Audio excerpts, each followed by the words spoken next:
L'éditorial du matin, c'est une réflexion sur l'actualité brûlante, des développements importants, des sujets d'ALIA et d'intégration. C'est tous les matins sur Studio Kalita.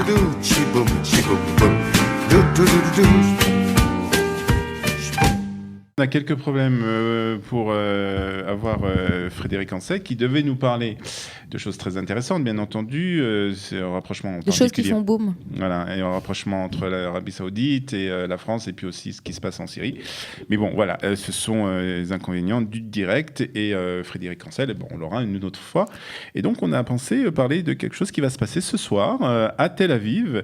Et nous avons avec nous Elisa et Eliana Eliana qui est revenue dans le studio, puisque vous allez participer ce soir à un grand événement, Kouloulam.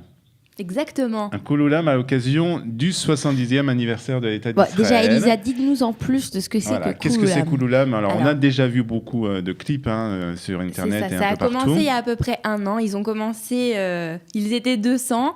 Et après, tous les 2-3 mois, ils ont fait... En fait, c'est une espèce de grande chorale qui réunit tous les Israéliens qui veulent y participer. Voilà, mais c'est volontaire. C'est-à-dire c'est les Israéliens qui viennent, qui s'inscrivent et qui participent à ça. Exactement. Et la particularité, c'est si vous chantez faux ou si vous chantez mal, comme votre voix est en même temps effacée par les voix des 200 autres personnes, et d'un autre côté, votre voix, d'un seul coup, est propulsée. Ouais. Et donc, c'est le but. Alors, c'est une vraie hardoute, en fait. Quand on voit les images, il y a tout le Ham Israël qui se retrouve dans cette chorale. Il y a de tout. Religieux, il y a pas religieux, des femmes, des hommes, de tout.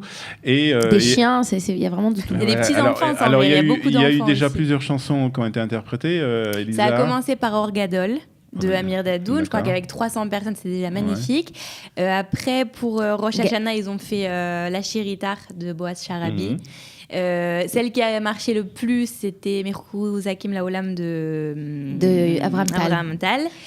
Et puis ils font aussi des chansons dans une autre ville. Voilà. Alors, il y a eu aussi. Là, on est très dans l'israélien, mais ils font aussi à côté de ça. Zofé Matityahu. Ouais. Sia. C'est plein de choses. Et puis il y a eu aussi dernièrement, on l'a vu hier sur les réseaux sociaux, quelque chose de très émouvant avec donc cette chanson, une chanson donc de Ofra Haza, si je me trompe pas, Chai, qui a été chantée par des rescapés de la Shoah avec leurs enfants, petits-enfants, enfin leur famille. Alors je me permets quand même de raconter l'histoire de cette chanson parce que c'est mon rôle ici, j'ai la casquette histoire. En fait, en 1983, quand l'Eurovision allait se dérouler à Munich, alors en Israël, on a commencé à se préparer à l'Eurovision. C'était une époque où Israël gagnait à l'Eurovision. On verra si cette année, Israël gagnera encore à l'Eurovision. Voilà. L'État, avec l'aide de Dieu. Et en fait, et de la poule.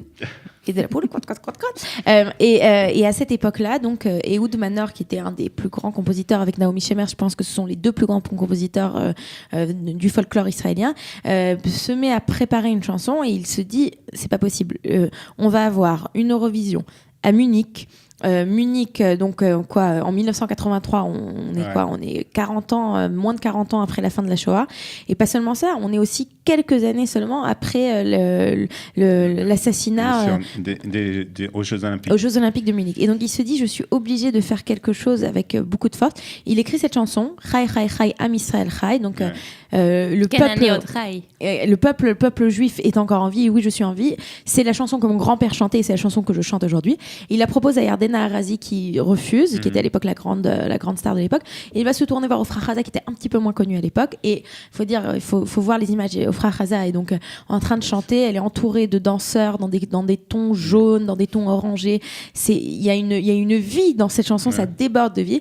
Cette chanson va devenir la numéro 2, va gagner la 2e place à l'Eurovision cette année-là. Et il faut raconter quand même le nombre de personnes, toutes les personnes qui se souviennent de cette Eurovision se souviennent qu'elles pleuraient devant leur écran, parce que c'est un message tellement fort de voir des juifs en vie qui disaient nous sommes en vie et nous le resterons, et donc ce message il est encore cette année, donc Kouloulam l'a repris et lui donne une signification encore plus importante à l'occasion donc de Yom HaShoah. Alors à l'occasion de Yom HaTzmaut, c'est une autre chanson qui va être chantée donc ce soir à Tel Aviv. Il faut s'inscrire, je ne sais pas si encore il est possible de s'inscrire.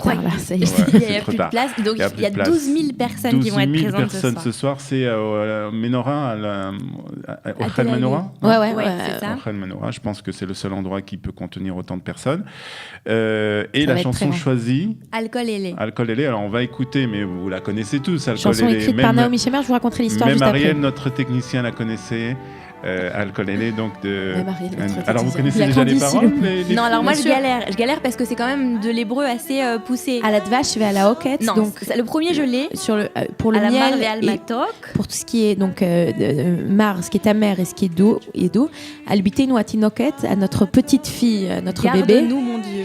protège-nous, mon Dieu, voilà. Magnifique, hein. C'est une, Non, c'est une- Naomi belle c'est une Shemer. prière. En fait, cette chanson a été écrite après la guerre de Yom Kippour, donc une guerre qui a véritablement secoué l'État d'Israël, la population israélienne qui se croyait un petit peu invincible après la guerre des 6 jours. Et cette guerre de Yom Kippour qui va tuer plus de 3000 personnes, des milliers de personnes vont être handicapées. Enfin, c'est une guerre qui est très très lourde en Israël. Et Naomi Shemer, eh bien, à sa manière, elle va répondre à cette guerre. En faisant le Rosh Hashanah d'après, donc vraiment un an plus tard, elle écrit cette chanson. Elle écrit cette chanson où elle demande des choses toutes simples. Elle demande, voilà, Al nata akor natua, ne déracine pas ce qui a été planté. Al tishkach et tatikva, n'oublie pas l'espoir. Ashivenu ve'ashuva, ramène-nous. Mais c'est qu'on On va s'est pleurer tous dit. ce soir. Il y a plein de gens de l'équipe de Kalita qui y va et on s'est tous dit, mais aux premières notes, on va pleurer, mais c'est certain.